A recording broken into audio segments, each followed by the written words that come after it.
Bravo listeners, welcome to Hot Seat bersama saya Farah Tubagus.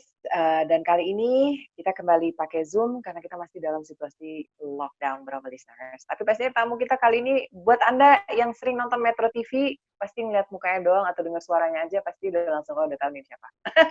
Mari kita sambut my Mr. May. Beliau adalah pembawa acara Primetime Talk di Metro TV, Rory Asyari. Hai Rory. Hai Farah. Apa kabar Rory? Baik. Thank you for sitting down, guys. Tapi gue mau nanya deh, lo gimana nih di saat lagi lockdown seperti ini? Maksudnya kerjaan lo, aktivitas lo gitu. Ya. Jadi kalau teman-teman radio, gue melihat lebih beruntung karena mereka tetap bisa siaran dari rumah, tetap bisa di antara keluarga. Nah kalau misalnya yang di TV, semua alatnya di kantor. Jadi kami mau nggak mau harus tetap ke kantor dan ternyata infrastruktur kita belum memadai untuk kita misalnya bisa siaran dari rumah. Beda dengan negara-negara maju kayak CNN, mereka udah mulai siaran dari rumah kan. Jadi seminggu masuk kantor 4 kali, terus 3 harinya otomatis libur dan sebisa mungkin gue akan ngurangin jumlah jam di mana gue di kantor untuk meminimalisir kontak dan juga ngumpul dengan orang-orang kantor. Tapi kalau berarti lo kan karena program lo setiap malam tuh kan live. Jadi lo untuk research dan research tim lo itu gimana semuanya? Dari kantor atau semuanya mungkin kayak lewat WhatsApp gitu? Jadi semuanya sebenarnya kita memutuskan macam-macam, kita mau memainkan isu apa, kita mau wawancara siapa, kita mau misalnya riset soal apa, itu dimulai dari siang hari. Jadi sebenarnya dari sekarang aja pun udah mulai kita tektokan, kita riset gitu kan. Nanti sampai kantor jam 3, nah itu baru gue akan meriset lebih dalam, ada tim riset juga yang sudah menyiapkan bahan-bahan, dari situ kita olah nih datanya, kita jadiin, ini loh data-data yang akan kita tampilkan hari ini dan akan kita diskusikan, dan kita butuh siapa nih narasumbernya itu dari siang tadi, jadi begitu gue nyampe di kantor, sudah harus ada konfirmasi, jadi progres kita sampai mana mengejar narasumber ini, data ini sudah sampai mana kita kumpulin gitu. Jadi sampai kantor jam 3 semuanya udah siap, tinggal kita olah aja gitu untuk nanti show jam 7. Oke. Tapi lo misalnya, gue cuma pengen tahu aja gitu, karena kan sekarang cukup unik ya kasusnya, maksudnya dengan pandemi ini dan juga PSBB ini. Lo misalnya memilih topik itu biasanya lo kapan sih memilih topik sampai lo mencari mencari materinya dan pastikan ada research lebih dalam tuh lo biasanya berapa lama tuh prosesnya? Jadi gue kasih gambaran dari jamnya ya, Rah. Jadi misalnya jam 12 kita meeting, dari situ kita akan ngebahas apa yang sedang rame. Saat ini sedang rame, pemerintah sedang melemparkan wacana the new normal. Nah, kita sebagai media, kita nggak boleh hanya, pemerintah akan mewacanakan the new normal, kemudian kita merelay apa rencana pemerintah. Kita harus mengkritisi dong. Apakah kita siap?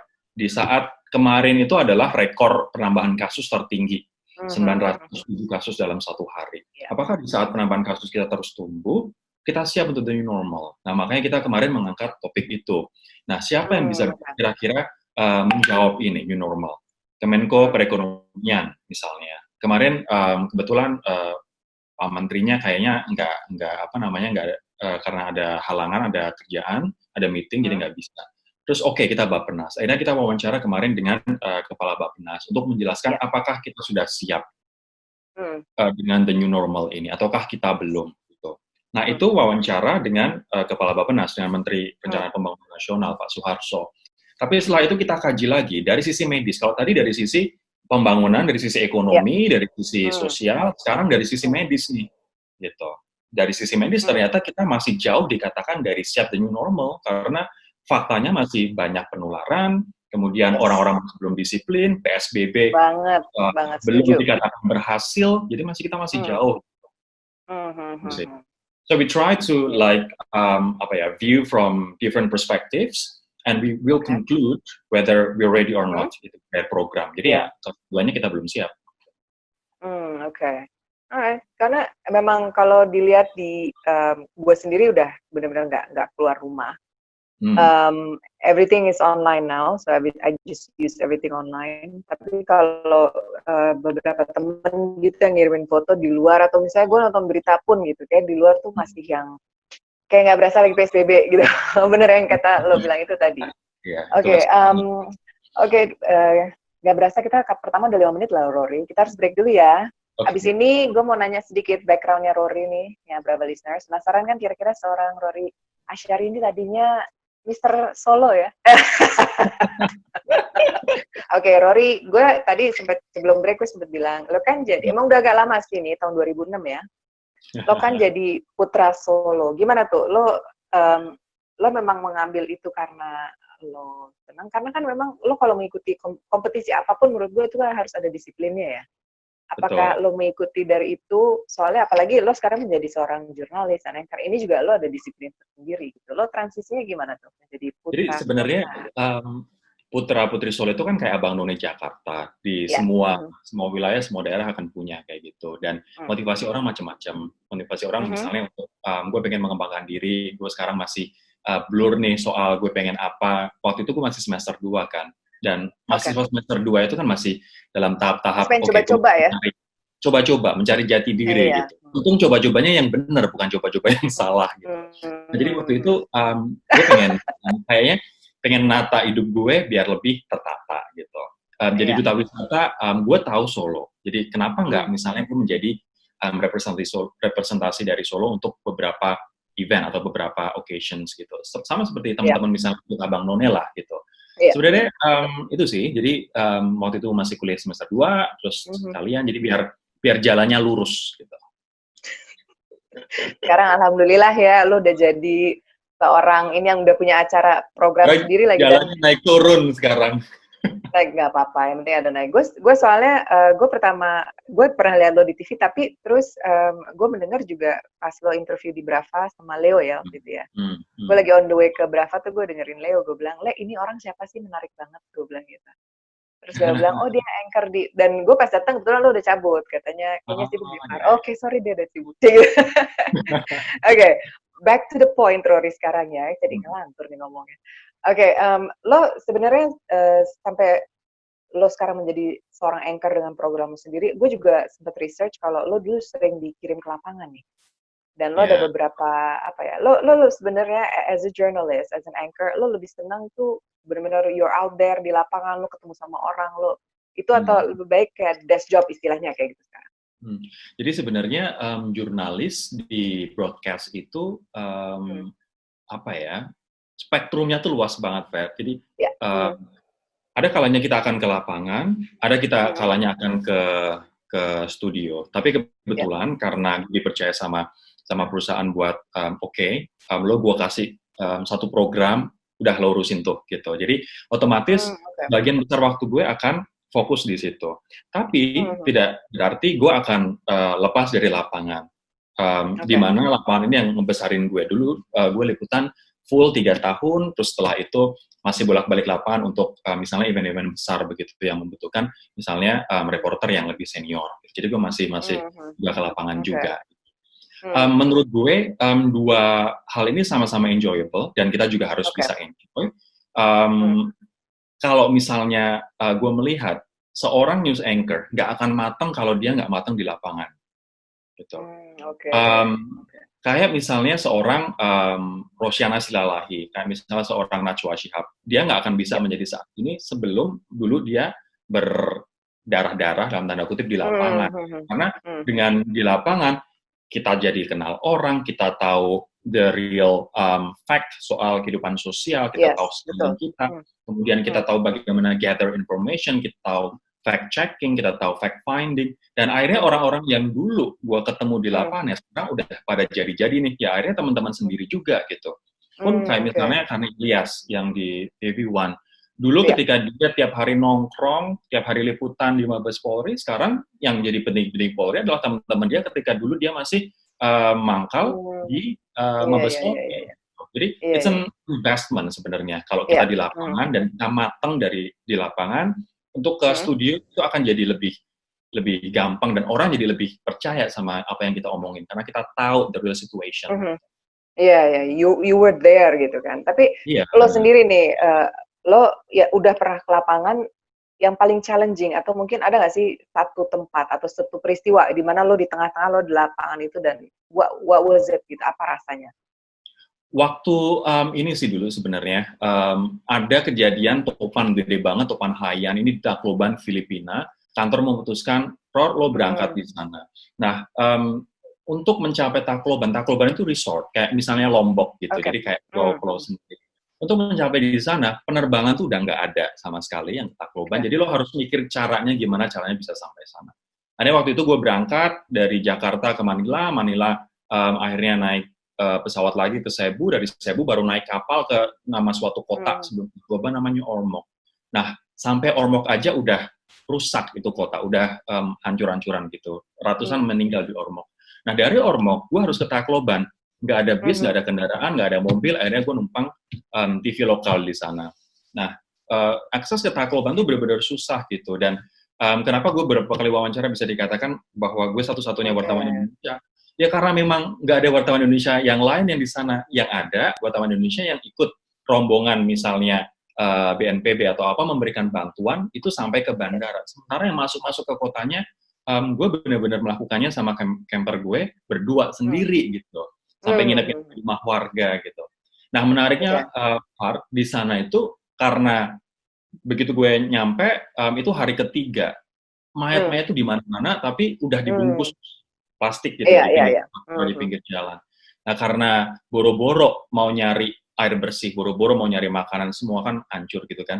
Jadi ya waktu itu gue sama kamera person gue nggak makan gitu 5 hari, dan ini adalah hal yang biasa karena wartawan asing juga nggak ada yang makan 5 hari. Sama ya.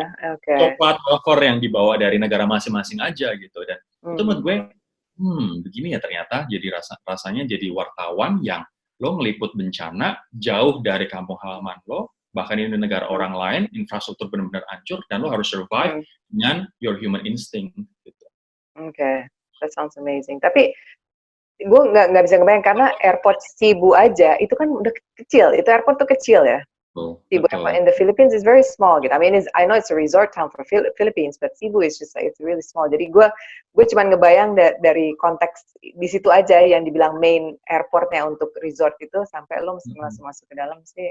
Tapi will you do that again kalau misalnya ada satu bencana di mana lo akan dikirim gitu? I'd love to. I mean, kayak bencana, konflik, kemudian kejadian politik yang besar itu momen untuk setiap jurnalis. Jadi bahkan kalau misalnya ada sesuatu, teman-teman di Metro TV biasanya mengajukan diri masing-masing atau rebutan untuk liputan itu. Gitu. Oke. Jadi justru emang itu mungkin sebagai seorang jurnalis itu memperkaya juga ya, memperkaya lo juga. Betul. I mean, you know, the experience and everything. Menarik banget cerita lo, Rory. Gue belum pernah dengar sampai yang masuk ke daerah-daerah seperti itu, tapi sayang kita harus break dulu sebentar. Beberapa listeners, jangan kemana-mana. Saya akan kembali bersama dengan Rory Asyari dari Metro TV setelah yang satu ini. Sekarang kita akan lanjutkan obrolan bersama Rory Asyari. Beliau adalah pastinya Anda nggak familiar banget. Gue setiap kali buka puasa ya Rory ya. Gue sering buka puasa tuh ke rumah nyokap bokap gue gitu, karena kan kasihan mereka, gue visiting ke sebelah gitu pas buka puasa, nemenin mereka. Pas buka puasa kita nonton Metro TV, jadi pas setelah azan maghrib kan ada, you know, your show kan lagi dipromot gitu. Terus dari itu 2 nights ago I told them gitu, I was like, hey guys, you know, like, you know that guy? And they're like, yeah, we watch him all the time. I was like, I enjoy seeing him tomorrow. They're like, oh my God, he's like so famous. Jadi orang tua gue agak starstruck gitu yang kayak, oh my God, he's like so famous. Gitu. Terus bokap yang, I watch him like all the time. I'm like, I know. Wow. Okay. I know my parents. Yeah, even my mom with her bahasa Indonesianya agak minimum, that she watches you too.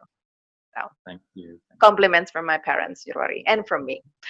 Kembali ke pembahasan hot seat ya, tadi agak menyimpang sedikit.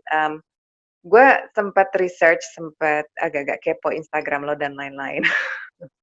Gue lihat lo benar-benar untuk menjaga fisik dan lain-lain, karena you're on TV, and I'm sure lo juga pengen sehat, dan itu lo olahraganya cukup rutin ya. Seminggu lo gimana sih? 5 kali. Iya, makanya maksud gue, lu gimana tuh cara untuk termotivasi terus gitu? Karena Iya, gue selama PSBB aja yang tadinya gue sering nge-gym, sekarang mungkin ya syukur-syukur seminggu 3 kali gue bisa sepeda atau berenang, karena kayak mager iya, gitu loh. iya. Coba Benar-benar. ceritain. Tapi gue ngerasa gini sih, gue punya mindset bahwa gue orang yang nggak mau menyerah pada keadaan. Jadi ketika Oke. dulu waktu misalnya gue kuliah, kalau gue menyerah pada keadaan, Pak, gue nggak akan bisa selesai kuliah. Nggak ada yang akan Oke. bayarin. Ya kan? Kalau gue menyerah Oke. pada keadaan, gue nggak akan mungkin punya determination untuk it's either. Waktu itu gue hanya pengen Metro TV atau The Jakarta Post karena gue punya Oke. punya idealisme waktu itu. Ya kalau misalnya gue Mhm. nggak melawan keadaan, ya gue nggak akan bisa begitu. Dan pada akhirnya gue nggak Mhm. akan bisa kayak seperti hari ini. Gitu. Nah, sekarang dengan situasi kayak begini, PSBB dan sebagainya, sebenarnya penyakit kita apa sih? Penyakit kita adalah jauh lebih ringan menurut gue jika dibandingkan dengan ketika dulu gue kuliah. Penyakit kita, aka males gitu. Itu Nah, dia makanya tadi gue gue nggak, bilang mager.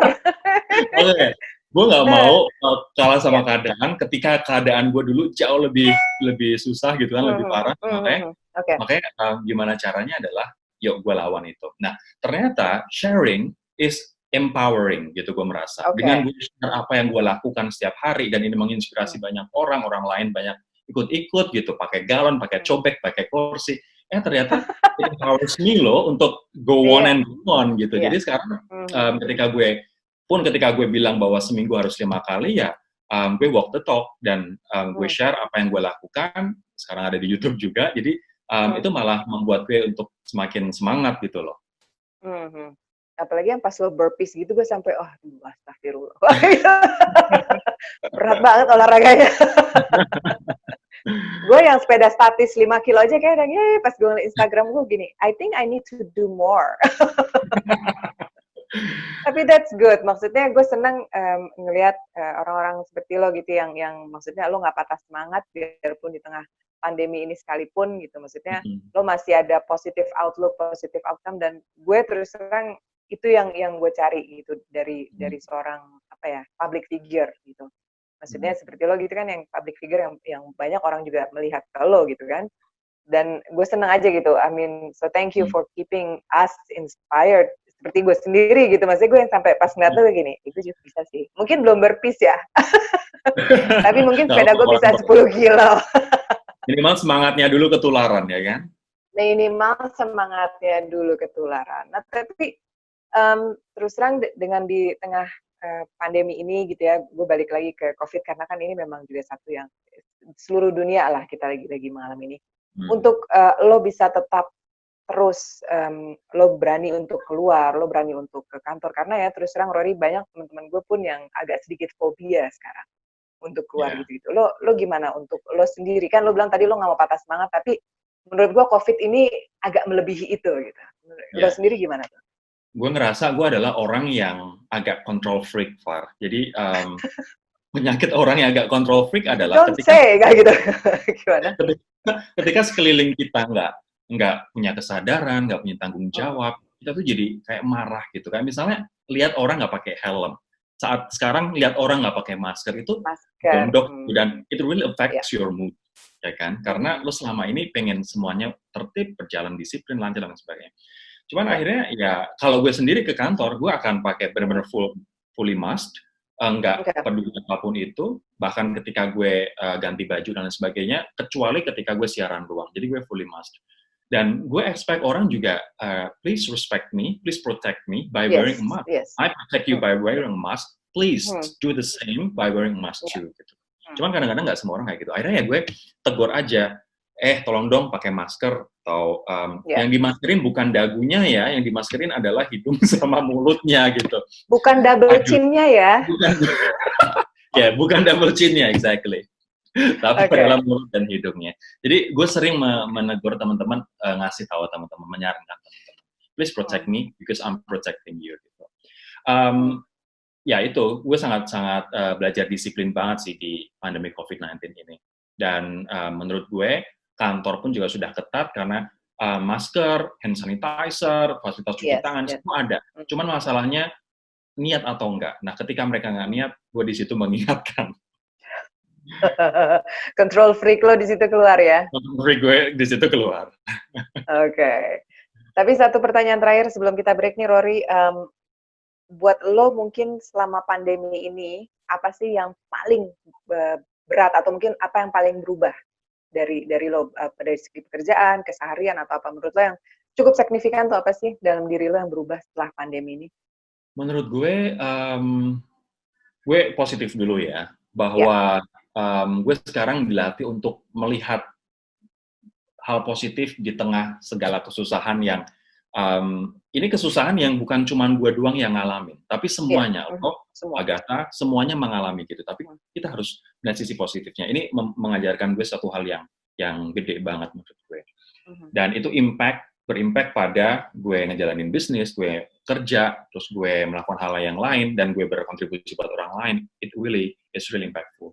Nah, yang kedua, yang negatif adalah ya akhirnya waktu kita untuk merayakan dengan teman-teman terenggut gitu. Misalnya pas kemarin gue sempat Mei kemarin gue ulang tahun gitu. Atau misalnya pas Lebaran ini, Far. Atau misalnya pas di saat gue udah berbulan-bulan nggak ketemu orang tua, akhirnya pengen ketemu orang tua, akhirnya gagal. Nah, akhirnya ya harus menelan pil pahit itu. Tapi karena sudah terlatih untuk selalu melihat sisi positif, akhirnya oh ya gue nggak ketemu sama mereka, nggak ada yang gue ajak makan teman-teman ketika gue bersyukur gue dikasih umur sampai seperti ini. Tapi ya karena untuk kebaikan kita semua gitu. Jadi dari situ ya udahlah, mungkin memang belum jatahnya tahun ini ngumpul, mungkin tahun depan ketika situasi lebih baik. Itu sih gue mikirnya. Oke, jadi nggak mudik tahun ini ya lo ya? Nggak mudik sama sekali. Dan gue jarang mudik, biasanya nyokap yang datang ke Jakarta, karena kita malas dealing with traffic. Jadi ya, kali ini. Dan tahun ini enggak ya. Kalau gue mudiknya ke sebelah rumah doang. Enak banget ya. Tiap hari gue mudik. I'm one of the lucky ones. I'm really truly blessed gitu. Karena gue anak paling kecil, jadi gue mesti, like my parents live next door. Jadi kalau ditanya, Par lo mudik? Ya tiap hari juga gue mudik tuh buka puasa.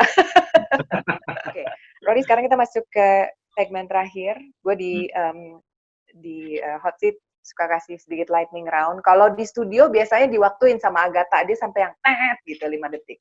Tapi karena kita Zoom, ya kan, udah agak-agak delay gini, jadi gue kasih kesempatan lo untuk jawab. Oke. Rory, do you have a secret talent? Secret talent? Mungkin bisa siul dari hidung. Ini sesuatu hal yang lucu ya dan random ya. Jadi, I don't know why, ketika gue menggerakkan dada gue atau pantat gue, itu cewek-cewek pada teriak histeris. Ya elah. So, I don't know if it's jadi panas. a talent. I don't know if it's a talent, tapi ketika gue minta teman-teman gue untuk melakukan hal yang sama, baik cowok atau cewek, itu nggak bisa. So I consider it as talent. Menggerakkan dada dan juga pantat. Gak usah usaha gitu, senyum aja juga udah meleleh kok pastinya ya. Tuh cukup unik tuh. Oke. Jadi nggak fokus. Pertanyaan keberapa sekarang? Kedua ya. Oke. Sebagai seorang wartawan dan jurnalis, apa sih reporting assignment impian lo? Pasti kan semua orang ada tuh. Iya. Gue pengen banget otomatis wawancara presiden. Kalau Pak Jokowi gue udah wawancara ya, tapi yang gue belum wawancara adalah Presiden Amerika Serikat Donald Trump. Jadi gue pengen banget, gue dulu wawancara di sana, gue dikirim ke Washington DC untuk inauguration dan juga untuk liputan pemilu di sana. Jadi gue 2 kali ke DC. Nah, gue udah liputan inauguration-nya, gue pengen sekarang liputan wawancara dia one-on-one. Itu sih impiannya. Donald Trump ya? Donald Trump. Controversial, tapi itu adalah tantangan buat semua jurnalis. Yeah, exactly. Buat jurnalis justru itu jadi kayak, lo pengen ngulik sisi di mana, we're not gonna get into Mr. Trump. So, is Donald Trump your dream interviewee atau lo ada orang, atau apa yang kira-kira lo pengen banget interview, tapi belum kesampean? Kalau Donald Trump itu karena tuntutan profesi dan itu karena banyak banget yang ingin ditanyakan. Cuman kalau untuk pemenuhan hati sama batin gitu, gue pengen wawancara Oprah gitu, sharing with Oh Oprah. my That God. would be yeah, Yeah. dreamy. Gila sih. Who doesn't want to interview Oprah? It's crazy, right? Tapi lo selama ini lo sering interview orang dari kalangan menengah ke atas sampai kalangan bawah gitu, kepala negara dan lain-lain. Lo pernah nggak sih ketemu sama orang tuh tiba-tiba yang starstruck gitu yang kayak oh gitu. Gue Siapa tuh wawancara kira-kira? siapa ya? Nadia Utagalung sih, bukan wawancara tapi dulu malah MC bareng, nge-host bareng. Jadi kayak Okay. starstruck, karena ini orang yang menurut gue keren banget, baik dulu maupun sekarang. Terus apa namanya, ya kalau misalnya secara cantik banget lah ya. Ya itu sih, jadi starstruck sama Yeah. Nadia Utagalung. Gue juga waktu itu Nadia Utagalung sempet gue datang satu event, she was one of the speakers. Pas dia masuk ke dalam ruangan tuh kayaknya yang wah gitu yang kayak like you just focus on her gitu yang kayak who is that? I'm like oh yeah, she's the speaker. I'm like I'm not that smart sometimes. Okay, lo ada nggak kebiasaan yang lo kayak aduh gue sebel banget nih punya kebiasaan yang satu ini, ada nggak kayak gitu? Apa ya? Mungkin olahraga kurangin 4 kali seminggu nggak deh? Menunda-nunda kerjaan sih, procrastinating. Nunda kerja. Oke. Itu udah berimpact banyak banget dan akhirnya bikin banyak hal kacau gitu. Jadi itu yang RB gede. Oke. Kalau gue masih ada beberapa pertanyaan tapi Agatha udah kode kita out of time. One last question. Kalau lo bisa dapat kesempatan bertemu dengan Anderson Cooper or Christian Amanpour, apa kira-kira yang lo ingin katakan sama mereka?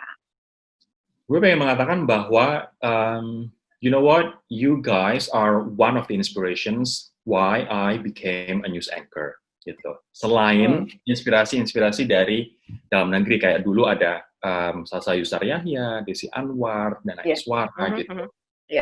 Bokap gue dulu nyekokin gue dengan berita sehingga gue terinspirasi jadi news anchor. Nah di saat awal-awal gue jadi wartawan, gue terinspirasi dari Christian Amanpour dan juga Anderson Cooper untuk menjadi jurnalis yang sharp, humble, versatile, dan multitask gitu. Jadi gue pengen mengucapkan bahwa gue bisa sampai saat ini dan gue merasa dipercaya bahwa program ini ya karena terinspirasi dari lo berdua. Gitu. Itu yang pengen gue sampaikan.